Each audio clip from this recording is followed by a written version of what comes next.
Welcome to the University of Michigan Dentistry Podcast Series, promoting oral health care worldwide.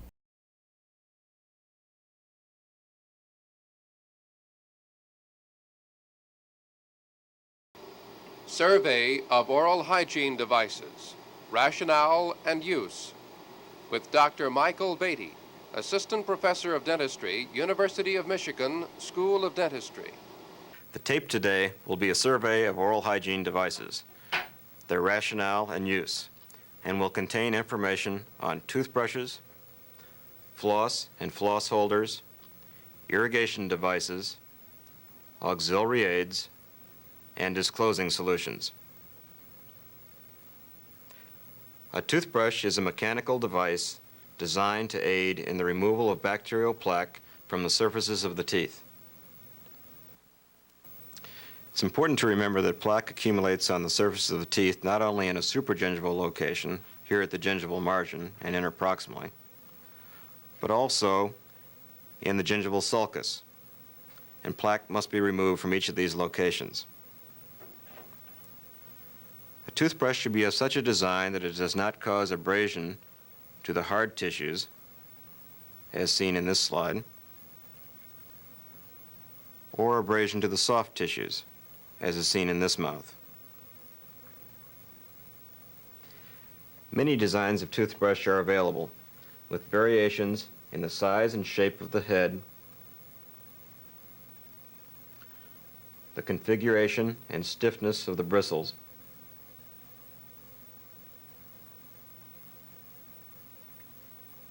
and the length of the handle. Such alterations have been made to make the brushes more effective, but few studies confirm that this goal has been achieved. The popular arrangement of the bristles had been 2 rows of 6 tufts. This allowed for easy cleaning and quick drying of the brush. Now, with the emphasis on softer brushes, 2 designs of multi-tufted brushes are enjoying popularity. The original design by Bass has 3 rows of 6 tufts with 80 bristles to the tuft. Also popular today is the 5-row or multi-tufted brush, which is favored because the brush has greater body, which increases the longevity of the bristles. The size of the bristles in these 2 brushes ranges from 0.006 inches to 0.008 inches. It is felt by some that the smaller nylon bristles are less traumatic to the tissues and are more effective in cleaning both cervically and interproximally. The configuration and stiffness of the bristles generally dictates the technique to be employed with a certain brush. Each of the techniques have enjoyed periodic and geographic popularity. The techniques include Hirschfeld, Phones, Bell, Charters, Bass, Multituft, and a series of others. The list is too long to discuss in this tape. If you are interested in the various techniques used, I would suggest that you consult a textbook on periodontal therapy. Many of the techniques have been condemned for requiring too much manual dexterity on the part of the patient. Other of the techniques have been condemned for causing too much cervical abrasion. Some techniques have been condemned for causing soft tissue abrasion or lack of effective cleaning at the cervical margin or interproximally. There is a paucity of literature to indicate that there is clear superiority of any one technique over another when performance criteria are invoked.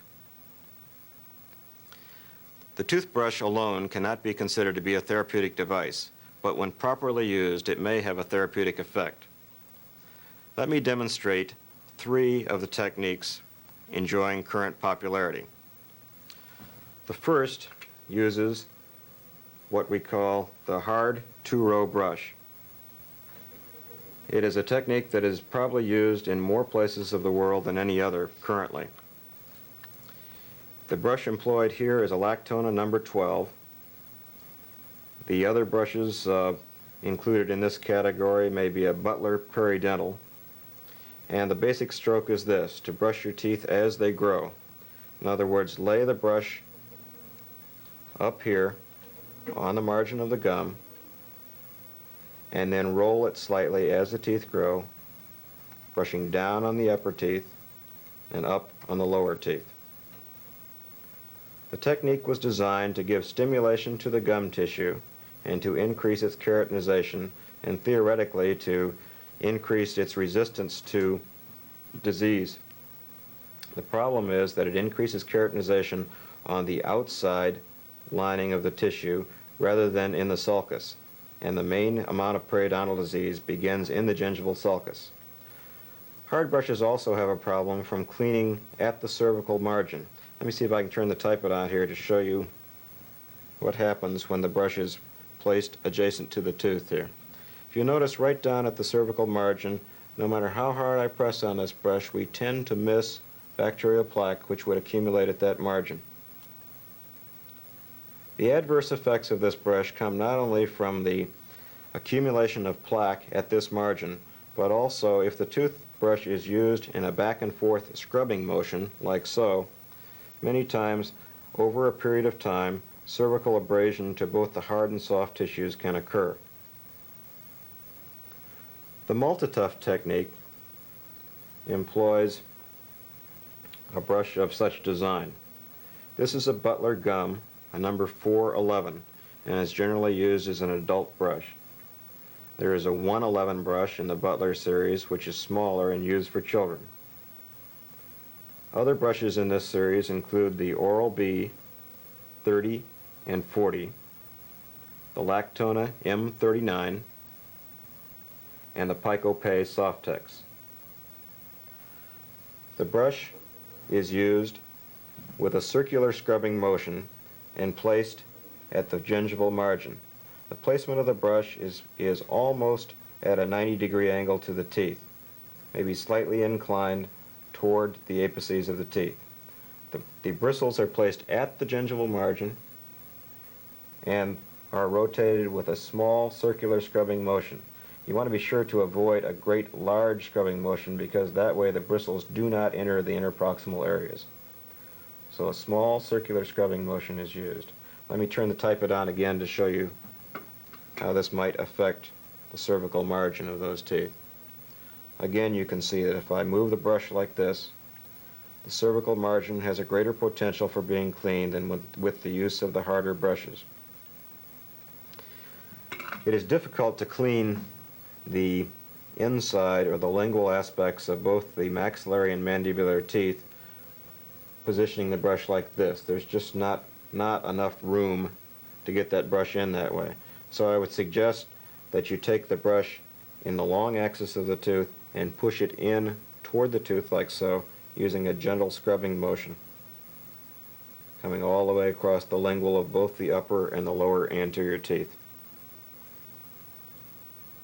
The rationale behind this brushing method is to clean at the gingival margin and to clean some of the interproximal areas. The brush performs fairly effectively in cleaning at the cervical line, but excessive use of the brush can cause abrasion to the soft tissues. The Bass technique is used with a brush that has the same bristle size as the multi-tuft technique, but the tufts are further distributed from one another. The brushes used in this series are the Butler Sub G, the Right Kind, and the Pro Perio, and the Lactona 19. The method is similar to that used with the multi-tuft technique in that the first placement of the bristles toward the margin of the gum is to take the brush and place it right at the junction of the tooth and the gum. And the patient should feel that those bristles are firmly in place.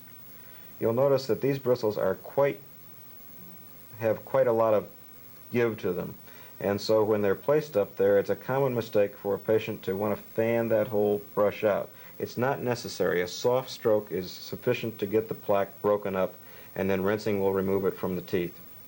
The bristles are placed at the pregingival margin, and a slight back and forth movement is used with overlapping strokes. Each time the brush is moved to a new location, it should be picked up slightly and reinserted. Let me turn the typewriter on again to show you how this method will get at the cervical margin of the tooth.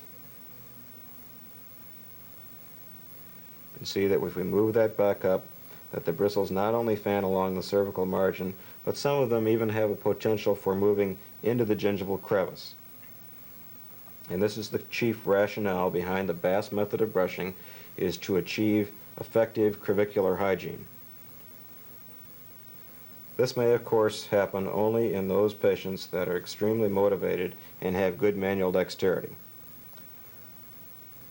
The Bass brush also has a potential for causing some soft tissue trauma if used inadequately. No discussion on toothbrushing would be complete without saying a few words about the electric brush. There's little indication that the electric brushes are superior to hand brushes over an extended period of time. Some investigators feel that they may be more effective than hand brushes in small children, aged, or handicapped individuals. The bristles used on the electric brushes come in soft, medium, and hard, and many times labels given by manufacturers are confusing because some manufacturers' medium brushes are harder than other manufacturers' hard brushes. Generally, some toothbrushes move either back and forth or some move up and down. This one happens to move in either direction. The toothbrush, when turned on, will move either in this motion or in this motion. When used in the mouth, the bristles are placed slightly differently in relationship to the teeth than with the use of the Bass method or the multi-tuft method. We turn the brush on so it is moving in a back and forth direction. The bristles should approach the teeth at almost a 90-degree angle. And they will gently fan out and clean the teeth. Let me turn so that you can see the bristles in the distal area again here.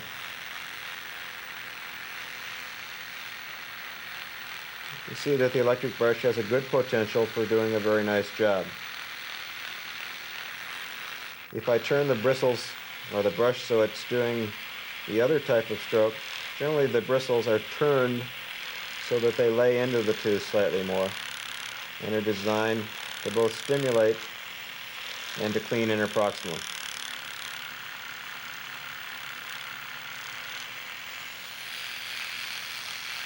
The rationale, of course, in the use of this brush is effective cleaning of the teeth.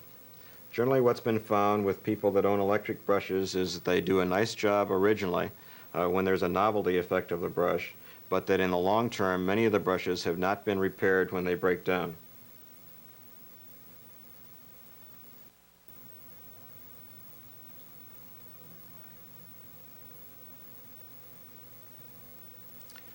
Most dentists feel that there is no toothbrush or toothbrush design which when used alone will save anybody's teeth, and that its use should be supplemented with dental floss.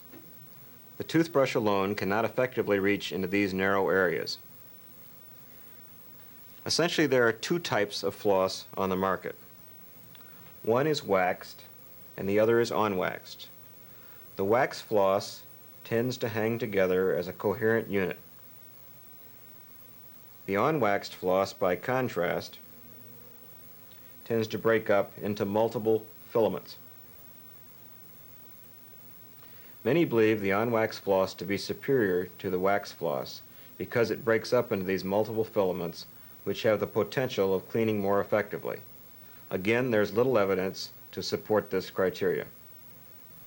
In persons with anything but ideal dentistry, the unwaxed floss may catch and shred in the contacts, and in this case, perhaps waxed floss should be used until the necessary restorative work has been completed. There are two ways to use the floss. One is to wrap it around your fingers and use it, and the other is to use a floss holder. In instructing a patient to use it on his fingers, you should generally pull out at least maybe a yard of floss, wrapping it around the middle finger until you have a length of floss between the two middle fingers, like so. This enables you, when you use the floss, say in the upper left, to use it between your thumb and your forefinger in such a manner.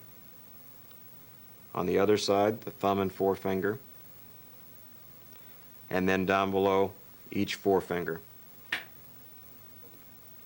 I'm going to demonstrate the use of floss on the typodont with a floss aid or a floss holder. And these are of many different designs. The designs essentially are designed to hold the floss between two prongs and wrap it up in any number of arrangements, either around a central peg. This has its own built-in floss supply, and this is another design of floss holder. When floss is used, it should be inserted in the contact area between the teeth with a gentle sawing motion. The sawing motion is used to clear the contact both in going into the crevice and coming out. When the floss is used to clean, it is used in a wiping motion, or drawing it back and forth. And we're cleaning two surfaces. We're cleaning both the mesial surface of this upper central and the mesial surface of the adjacent central. And it's important to remember that teeth have different contours, and the floss may need to be moved not only just up and down, but may need to be moved around the tooth slightly so that all of these areas are cleaned.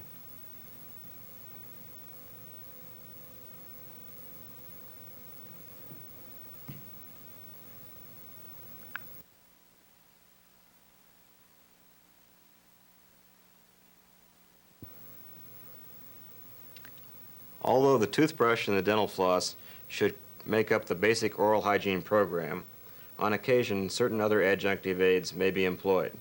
One of these adjunctive aids is irrigation.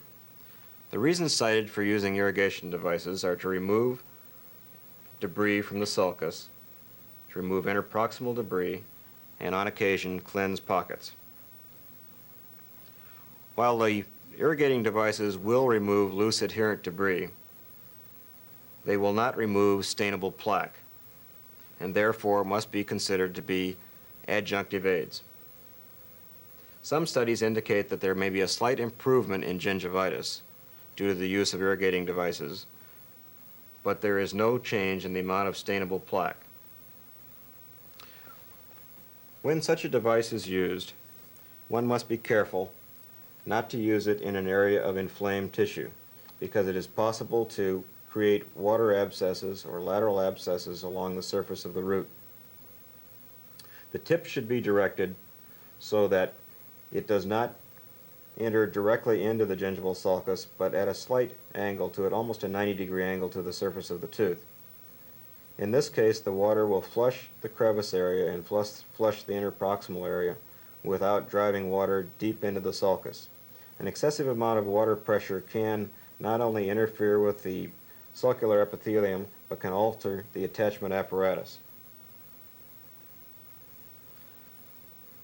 Since it will not remove the adherent organisms, I would use pressure only sufficient to remove the loose debris.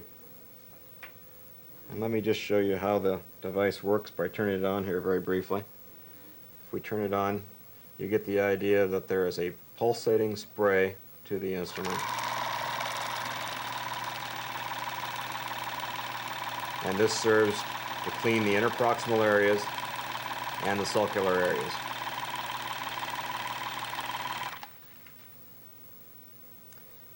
In addition to the use of irrigating devices, many have used mouthwashes over a long period of time. Mouthwashes come in many sizes, shapes, flavors, and it would take the whole tabletop here to demonstrate those products that are on the market. The use of mouthwashes help to remove loose food debris from the subgingival areas, and routine rinsing does not prevent plaque formation or remove it.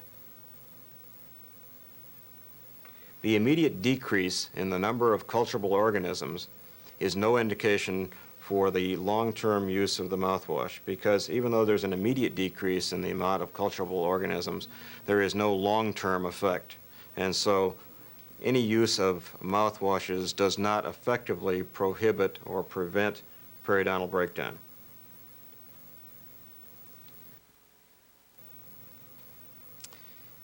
In addition to the other devices that we've already discussed, there are many auxiliary aids, and these aids are designed to stimulate the gum tissue or to clean the interproximal and cervical areas of the teeth. Let me just point out a number of these things to you, and as I go along I will show you what they're designed to be used for. Small brushes like this are designed to clean either interproximally or in some areas to clean in the furcation areas of teeth. Let me demonstrate to you here the use on the Typodont. It's possible to use this brush either in this manner here, or if there were an excessive amount of bone loss to the point where the furcation was exposed, many times the brush can be inserted into the furcation. See if I can hold the tooth here while we do this. In this manner. There are other brushes which are slightly smaller which can also be used for the same purpose. But the idea is similar. Furcations can also be cleaned with the use of pipe cleaners. It's a matter of taking a pipe cleaner and bending it over and inserting it into the furcation area. Now these are obviously areas where there's been a lot of bone loss, a lot of recession of tissue, and there is no other generally accepted way of getting into these furcation areas to get them clean. In mouths where people have missing teeth, many times it's difficult to clean in between the teeth with the toothbrush. In this case, either the dental floss can be used, or in some cases where people are having difficulty, even a strip of yarn can be used. And the yarn would be used in this manner, just a rubbing back and forth. The idea is just to wipe the plaque off the surface of the teeth. Some people have a lot of difficulty cleaning at the gingival margin of the tooth due to manual dexterity problems. In some of these problem patients, and the problems generally occur on the lingual areas of the teeth, a device called a perioaid or a toothpick holder can be used. In this case, the toothpick is inserted through a small hole in one end of the instrument and drawn into the other. The tip of the instrument or of the toothpick is broken off so that there is a small, flat working edge. I can show you just a little bit better, I think, with the other end of this instrument here. In this case, the instrument's been broken off, and when the toothpick becomes moist, it can be used to trace around the cervical margin of the tooth in this manner.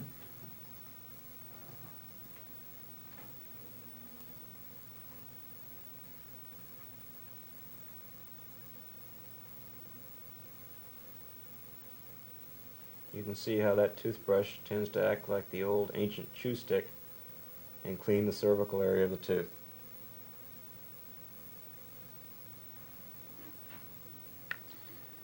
In addition to these devices, many people have fixed bridge work, and fixed bridge work can present a difficult cleaning problem. It's important that all fixed bridge work have enough clearance in the interproximal spaces to allow passage of floss or tape. Generally, I think the least traumatic way to enter the area of the ponic is with dental tape. Dental tape has more stiffness to it than dental floss does, and if you take the dental tape and more or less wind the end of it so that it makes a tiny little spear, the tape can be moved interproximally without damaging the tissue. And for instance, if this were a ponic area, we would take and just direct the tape through that area and then pull it from the inside. And the tape can be worked up underneath the ponic, back and forth until the ponic area is clean, and then the tape can be removed. In many patients, they may have difficulty having enough access to get the tape in which case there are a number of bridge threaders used, in which you can use with floss. And these bridge threaders, all you do is you just put the tape through the little eye there, and then it is inserted through the contact area.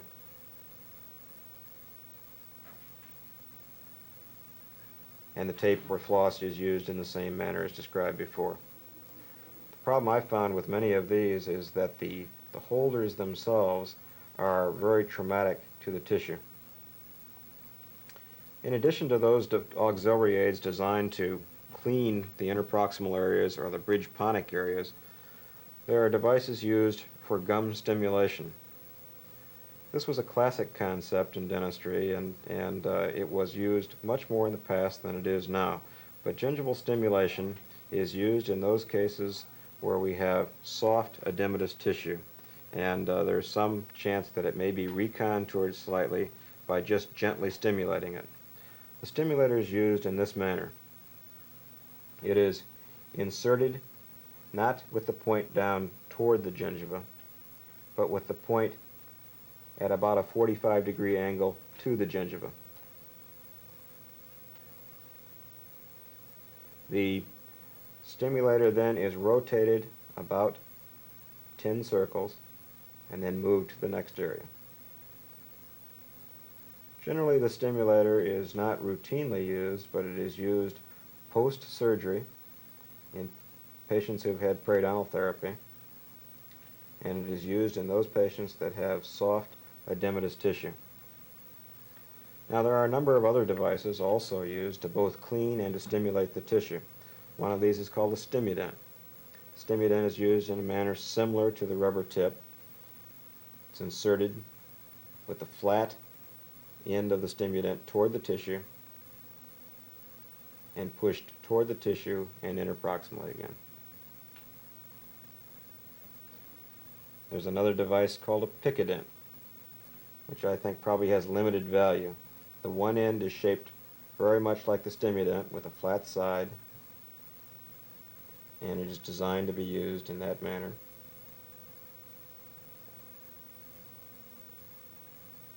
The other end is more or less of a toothpick shape, and is designed to pick food from between the teeth.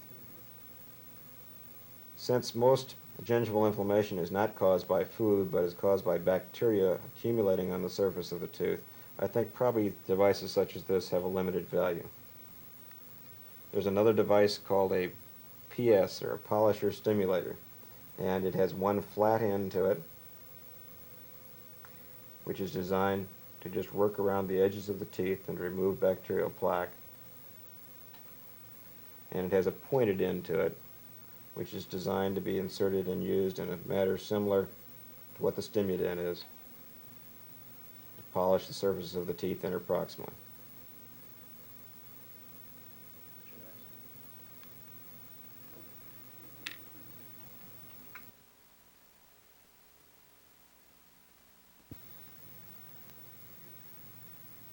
There are generally 4 types of disclosing solutions used today. Bismarck Brown has been used by you in the clinic situation already, and it probably stains the best of any of the disclosing solutions on the market. In addition to Bismarck Brown, there is erythrocin number 3, which are dye tablets, just a plain food color dye that is chewed up by the patient. There is Displaque, which tends to stain the plaque according to its age, and there's the Plaque Light system. Each of these solutions can be used either in the office or at home. The disadvantage of using Bismarck Brown at home is due to the fact that it stains clothing excessively. The erythrocin dye tablets, when used, are chewed by the patient until they're dissolved and the solution is swished around the mouth. The patient then rinses out and views the mouth for presence of bacterial plaque. You can see in this picture of a patient here that there is plaque collecting around the cervical margins and interproximally on this patient. The Displaque solution is a rather inky solution and stains plaque according to its age. Plaque that is less than 24 hours old tends to stain a reddish color, whereas plaque that is more than 24 hours old tends to stain more of a purple color. Regardless of which of these solutions is used, it's important for the patient to have good access for light to the interior regions of the mouth. Either a simple mouth mirror can be used if there's adequate light at home, or in the case that there is not adequate light to shine in the mouth, we would suggest either a pin light flashlight or one of the more sophisticated things, such as a Flossing mirror light, which tend to illuminate the oral cavity so that you can view the teeth. Let me see if I can demonstrate to you here the use of this mirror. It has a high-intensity electric light beneath it to illuminate the oral cavity, while it has a magnifying mirror above it, and there is an intraoral magnifying mirror which is placed in the mouth. The mirror is used in this manner. The patient positions himself in front of the mirror and then inserts the intraoral mirror so that he can view the internal surfaces of the teeth.